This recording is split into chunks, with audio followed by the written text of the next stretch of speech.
Так, достар, ары қарай кеттік. В общем, былай. Алтынордаға қарай пробка. Бұл жерде қадалып тұр.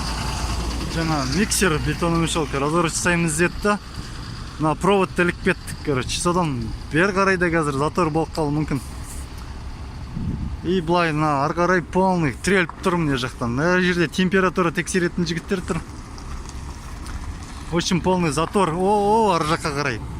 Қазір дронды жеріп көреміз. Қалай болады екен.